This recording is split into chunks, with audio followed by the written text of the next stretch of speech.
the iconic Perlubie Beach in South Australia. So we thought we'd take this opportunity to Sam will have a chat about quarantine and foodstuffs, and I'll have a bit of a chat about the fuel differences in the crossing.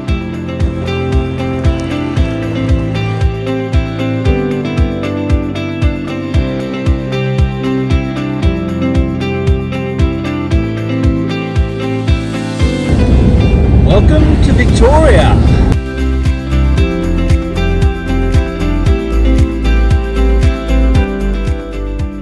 In this episode we camp up on the spectacular Perlubie Beach, catch some blue swimmer crabs in Streaky Bay before continuing our journey east towards Melbourne via Kimba Halfway across the country. We stop off for a brief look through the wineries around Adelaide, then cross the mighty Murray into Victoria before stopping at a brilliant free camp at Lake Lonsdale, about 200 odd kilometres west of Melbourne.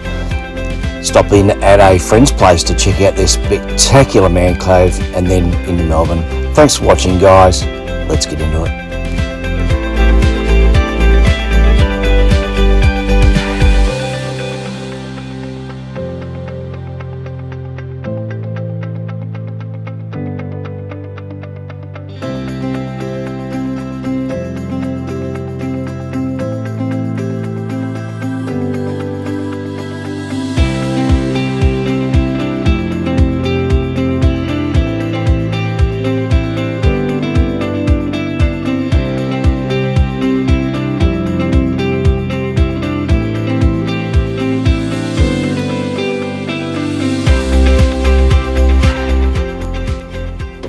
Hey guys, okay, we've finally completed the Nullarbor crossing and now we are camped up. If Sam wants to move aside of a tick, you'll see the campsite there right on the iconic Perlubie Beach in South Australia. Just so good. It is pretty cool, just outside Seduna. So we thought we'd take this opportunity to Sam will have a chat about quarantine and foodstuffs, and I'll have a bit of a chat about the fuel differences in the crossing and some other pointers that are worth noting. Given that this is in a YouTube and it's probably a little bit irrelevant by the time we get to show this, but back across again 6 months later, so we'll do a comparison again as well. So, yep. So what do you want to tell us about the quarantine and foodstuff, son? How'd you do with that? So I did a big shop prior to leaving Perth and made sure that we had enough meat and enough vegetables to get us through a week and a half, which we did quite well actually. So and then yesterday, before crossing over into quarantine, we used up everything and no wastage, so I'm pretty happy with that. But quarantine, we arrived and she wanted to go through our fridge and our pantry, and also to know where were the potatoes actually stored. So they do go through your pantry areas. They don't go through your whole van like I thought they would, and expecting a real mess and a half. But no, so it was pretty painless. But those who are very skilled with their cooking and whatnot, please use up all your vegetables. Now we did stay at Penong Caravan Park, and even though it was great to see a basket in the laundry where you can place all your vegetables, all your foods, items that you are not allowed to take across the quarantine rather borders. Than throw them out. Yeah, rather than throwing them out, somebody else can use them. But I saw heaps of carrots. Now, what's wrong with dicing them up, parboiling them, throwing them in the freezer? Great for fried rice and stir fries. Yep. So use them up. You've paid that money for them. Or make a carrot cake. Or we made a carrot cake. We did. Carrot cake, and we made an orange almond cake. We did use everything up, and and then left this morning. We've crossed over in the quarantine and I've gone straight to the food mart, and that was pretty good. So I've used everything up the night before, and we're putting all fresh fruit and veggies back into our fridge freezers so next day. Yeah, so your quarantine crossing from east to west is at Border Village on the right on the WA South Australian border, and your quarantine from west to east is actually at Ceduna, or 2 kilometres outside Ceduna. So you've got a good 200 kilometres before you've actually you've got to worry about that. So it's not right on the border each way. Just That's bear right. that in mind. So if you want to spend more time on the Nullarbor, weather permitting, of course, you've got that option if you've stocked yourself up. If you can do that, you can use everything up before you cross quarantine. Good segue there to mention too, if you are going to spend time on the Nullarbor, there are loads of free camps off the highway that the main roads are actually creating those free camps, because ultimately they're going to close down all the cliff campsites and just put lookouts in. But at the moment, contrary to what a lot of people are suggesting, you can still get onto Bunda Cliffs as we did at Bunda 1, 2, so basically about between 50 and 75 kilometres west of Nullarbor Roadhouse. You can still get out there, but after that, all the tracks out have all got signs up, no access, no access, no access. So just bear that in mind, because it is a full-on wombat area. So there's that, and also there are some cracks that are starting to appear in some of the cliff faces and everything else. So it's a safety issue. So bear that in mind.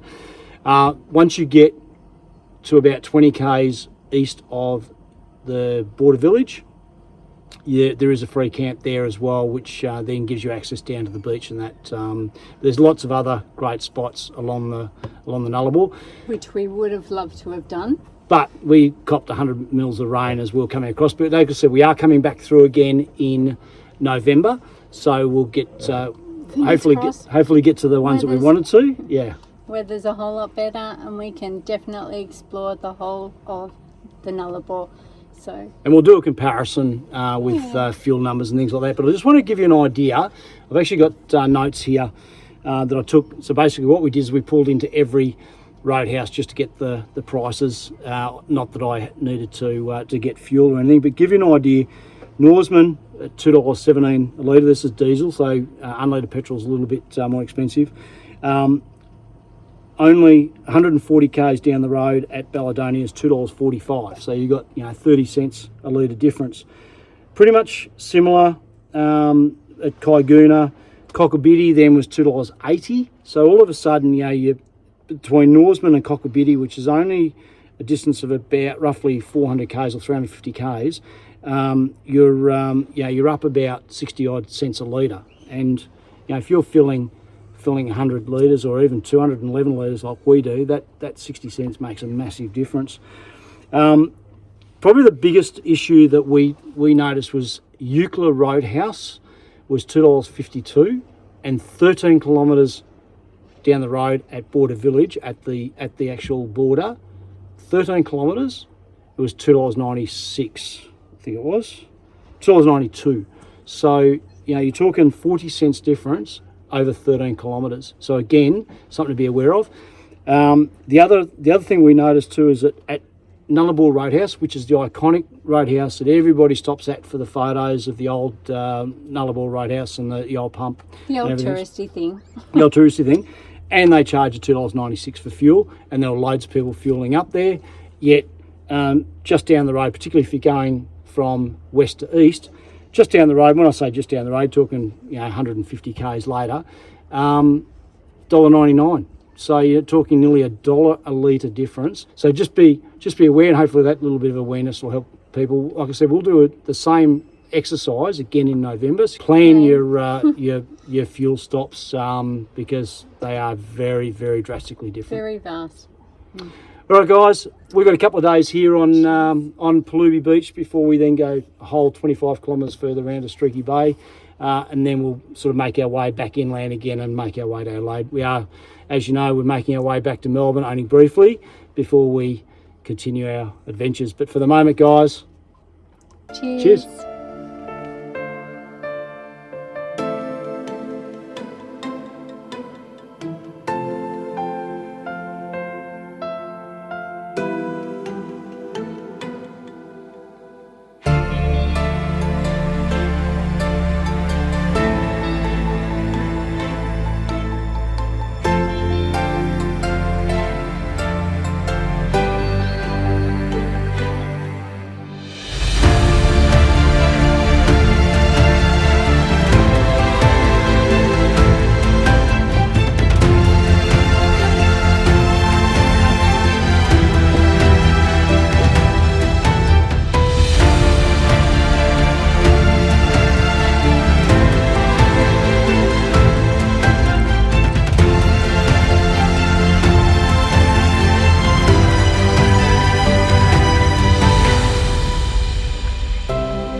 Okay, so west to east, Perth to Melbourne in about 5 weeks roughly.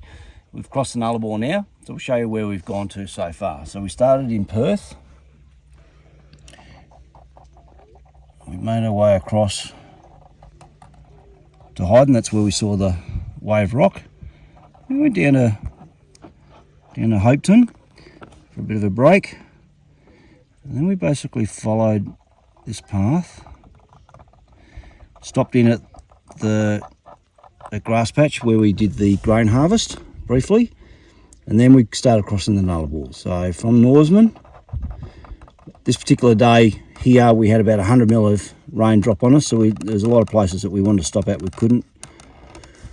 Right through to Eucla, and it's down here where we got down to go down to the old jetty and the beach and the old telegraph station, over the border past the Nullarbor Roadhouse through Seduna, and then we just got a little bit of a taste of the peninsula by coming down here to Perlubie and Streaky Bay, and before we actually make our way back up onto the highway and continue on.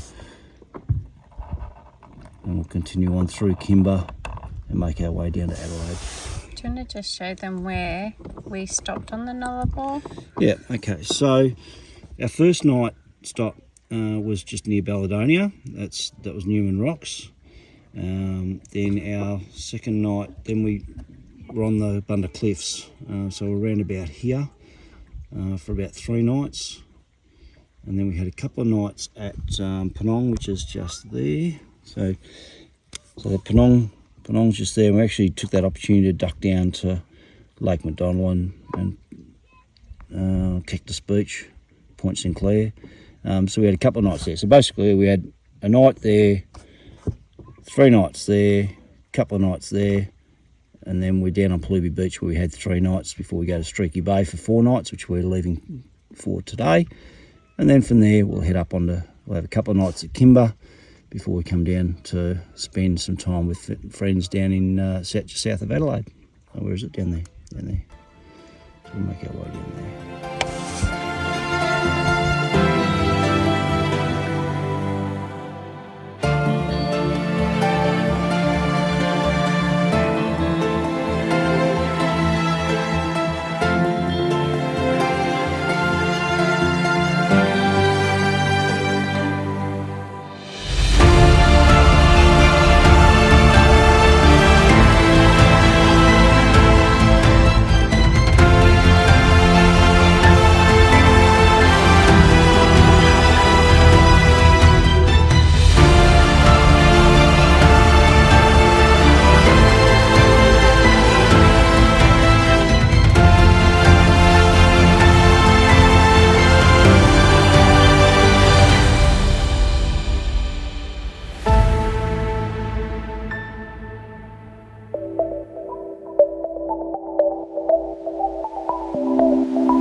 Okay, so today we're going to go and do the loop drives. So out of Streaky Bay, there's 3 tourist loops that you can actually do.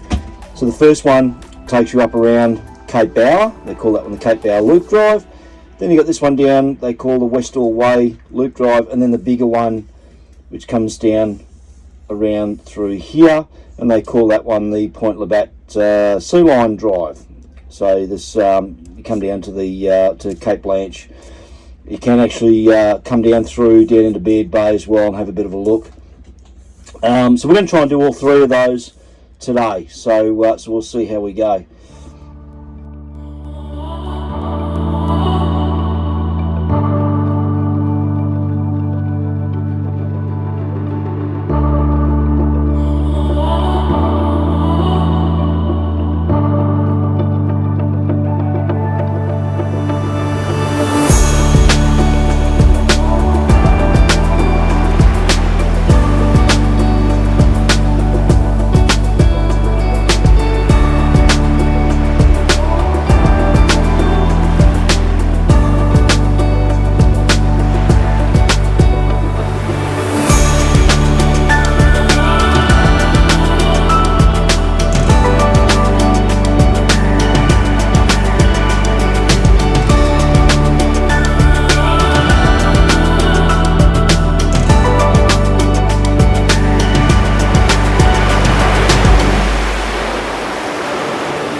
Okay, so this is Speed's Point.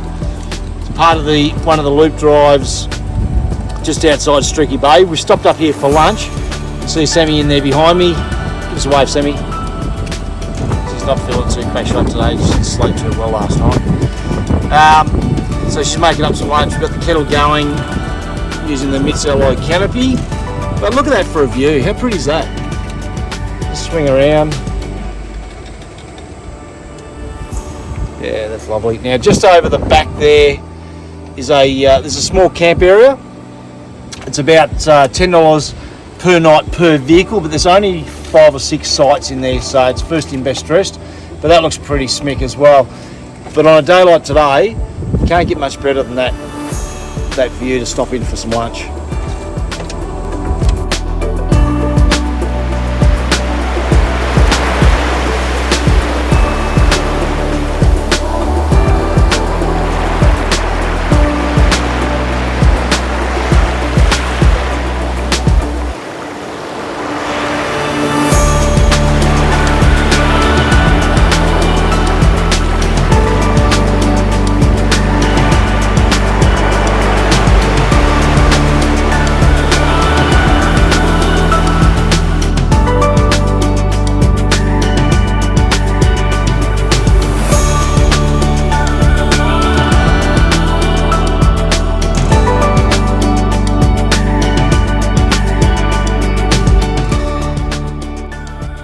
Okay, so when in South Australia on the Eyre Peninsula coast, you must try the South Australian oysters.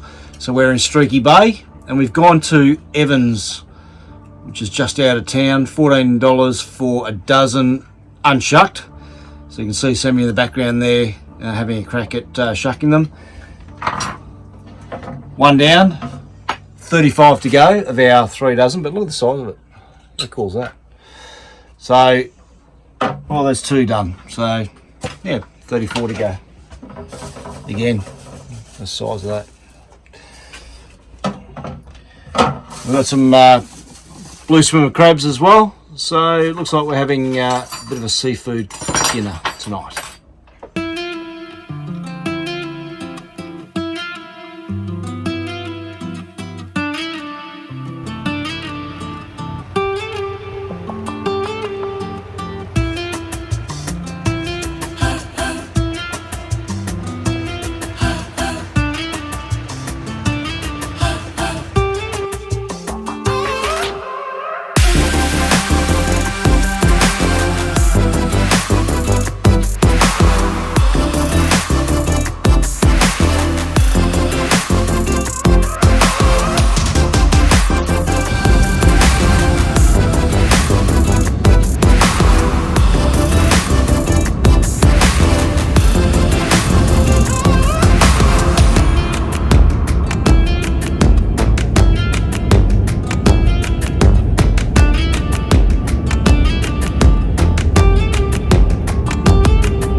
Months almost to the bar.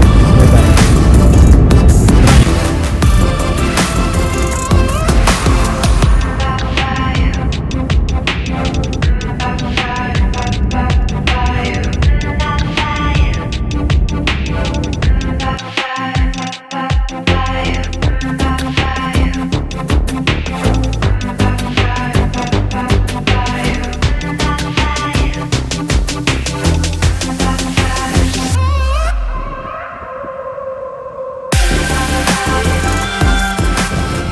What do you do with the dog when he doesn't want to walk?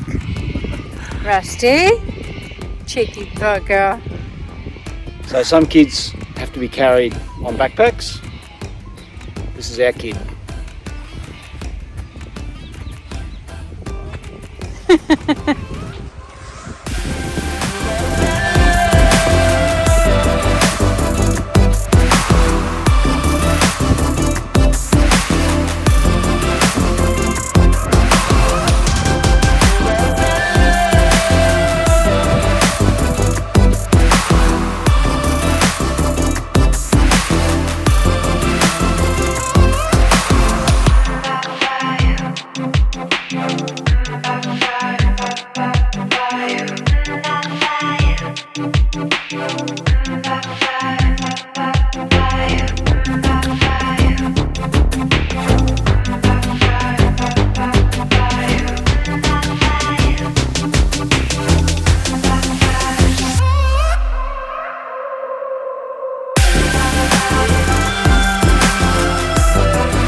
Okay guys, this is a ripper for you.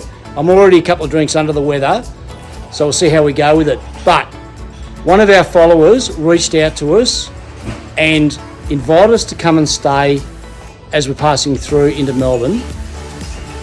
In the back, they've got the most spectacular man cave. Now you can see behind me, there's a couple of pokie machines. There's the bar over there, lounge area, and the most incredible amount of bric-a-brac that you're going to see in any outback pub. Absolutely love this spot. Really appreciate the hospitality that, and you guys know who you are. Thanks so much for that. But have a look at this. I'll film around and you can have a bit of a look at this little man cave out the back here. Spectacular spot.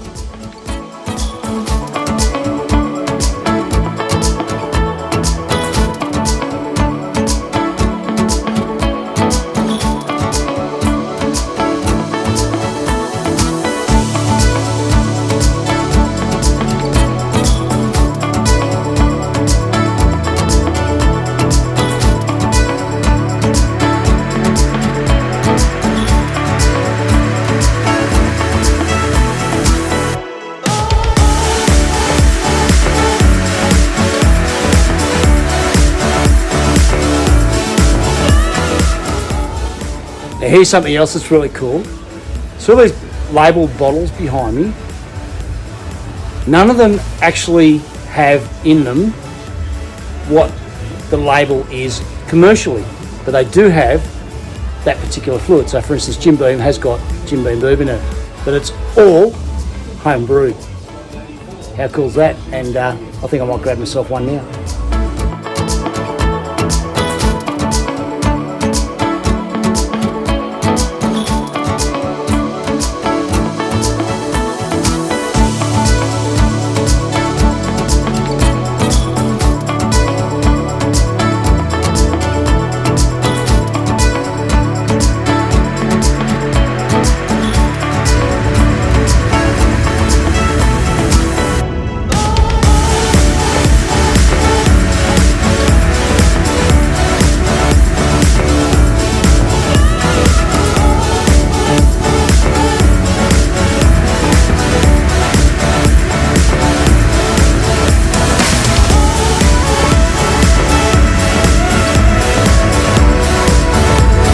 As we spend time with our family, we'd like you to stay curious, stay adventurous, and keep on exploring. Thanks for watching. We'll see you next time.